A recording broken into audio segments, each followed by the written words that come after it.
నేనేమంటానంటే ఇమ్మీడియట్‌గా యుద్ధ ప్రాతిపదనగా ఈ రోడ్డు నిర్మించాలి. ఎందుకంటే అనేక మంది, వందల మంది చనిపోవడం నా దృష్టికి రావడం, నేను కూడా అనేక సార్లు ఇక్కడ కలెక్టర్ గారికి గానీ, ప్రభుత్వం దృష్టికి తీసుకెళ్లడం జరుగుతుంది. జనసేన పార్టీ ఆధ్వర్యంలో. ఎందుకంటే మేము రాజకీయాలు చేయదలుచుకోలేదు. ఈరోజు ప్రాణాలకి మనం ఎన్ని కోట్లు ఇచ్చినా తక్కువనే. ఎందుకంటే ఎవరిదైనా ప్రాణమే. అదే ఒక ప్రజాప్రతినిధి ప్రాణం పోతే మాత్రం ఈరోజు మంచి మోడల్ రోడ్‌లేసేస్తారు. అంటే పబ్లిక్ అంటే వీళ్ళకు ఏదో 500, 1000 రూపాయలు ఇచ్చి ఓట్లు వేసుకునే పరిస్థితి తీసుకొస్తామని వీళ్ళు అనుకుంటున్నారేమో కానీ ప్రజలు తిరగబడితే నేపాల్ కంటే ఘోరంగా తిరిగి కొడతారని నేను మీ ద్వారా తెలియజేస్తున్నా. ఎందుకంటే ప్రభుత్వం ఇప్పటికైనా స్పందించి పేదలకు అండగా ఉండాలి. చనిపోయిన వాళ్ళంతా పేదోళ్ళు, చాలా పేదోళ్ళు. ఒక బస్సులో జర్నీ చేస్తారంటే ఎటువంటి పేదోళ్ళు ఉంటారో మీకు తెలుసు. దాంట్లో మహిళలు, అదేవిధంగా 70 మంది ఆ బస్సులో ఎక్కడం అంటే మీరు ఆలోచించాలి. 54 మంది కెపాసిటీ బస్సులో 70 మంది ఎక్కడం, దాన్ని కూడా ఆర్టీసీ సంబంధించిన వాళ్ళు కూడా చూడాలి అసలు ఎక్కడ జరిగింది ఇది. అదేవిధంగా ఈ ప్రభుత్వానికి మేము ఒకటే చెప్తున్నాం, జనసేన పార్టీ ద్వారా డిమాండ్ చేస్తున్నాం. మేము ఇమీడియట్గా వాళ్ళకి అయినంత వరకు అన్ని విధాల సౌకర్యాలు కల్పించాలి.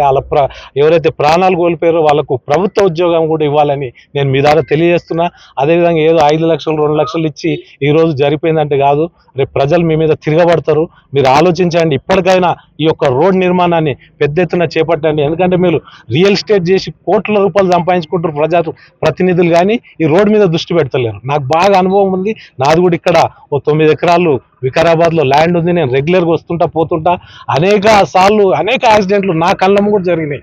జరిగినప్పుడు కూడా మేము మీ దృష్టికి తీసుకురావడం జరిగింది, కలెక్టర్ గారి దృష్టికి తీసుకెళ్లడం జరిగింది, అదేవిధంగా ప్రభుత్వం దృష్టికి తీసుకెళ్లడం జరిగింది.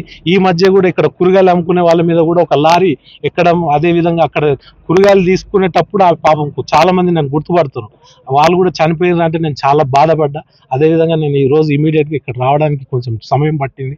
కాకపోతే ఏంటంటే ఇది దుర్ఘటన ఇట్లా జరుగుతుందని ఊహించలేము మేము. పొద్దున్నే ఈ న్యూస్ వింటాను కూడా నేను చూడలే. అది 24 మంది చనిపోవడం అంటే చాలా బాధాకరమైన విషయం. దీన్ని జనసేన పార్టీ పగడ సానుభూతి తెలియజేస్తుంది ఆ కుటుంబాలకు. అదేవిధంగా రోజువారీ కూలీలు ఎవరైతున్నారో వాళ్ళకు కూడా ప్రభుత్వం అండగా ఉండాలి. మేము కూడా ఇది పార్టీ అధ్యక్షులు శ్రీ పవన్ కళ్యాణ్ గారి దృష్టికి తీసుకెళ్ళి మాతో అయినంత సాయం చేస్తామని మీ ద్వారా తెలియజేస్తాం. ఈ మధ్య కూడా ఇక్కడ కూరగాయలు అమ్ముకునే వాళ్ళ మీద కూడా ఒక లారీ ఎక్కడం, అదేవిధంగా అక్కడ కూరగాయలు తీసుకునేటప్పుడు ఆ పాపం చాలా మంది నన్ను గుర్తుపడుతున్నారు. వాళ్ళు కూడా చనిపోయారు అంటే నేను చాలా బాధపడ్డా. అదేవిధంగా నేను ఈరోజు ఇమీడియట్గా ఇక్కడ రావడానికి కొంచెం సమయం పట్టింది. కాకపోతే ఏంటంటే ఇది దుర్ఘటన ఇట్లా జరుగుతుందని ఊహించలేము మేము. పొద్దున్నే ఈ న్యూస్ వింటాను కూడా నేను చూడలే. అది 24 మంది చనిపోవడం అంటే చాలా బాధాకరమైన విషయం. దీన్ని జనసేన పార్టీ పగడ సానుభూతి తెలియజేస్తుంది ఆ కుటుంబాలకు. అదేవిధంగా రోజువారీ కూలీలు ఎవరైతున్నారో వాళ్ళకు కూడా ప్రభుత్వం అండగా ఉండాలి. మేము కూడా ఇది పార్టీ అధ్యక్షులు శ్రీ పవన్ కళ్యాణ్ గారి దృష్టికి తీసుకెళ్ళి మాతో అయినంత సాయం చేస్తామని మీ ద్వారా తెలియజేస్తాం.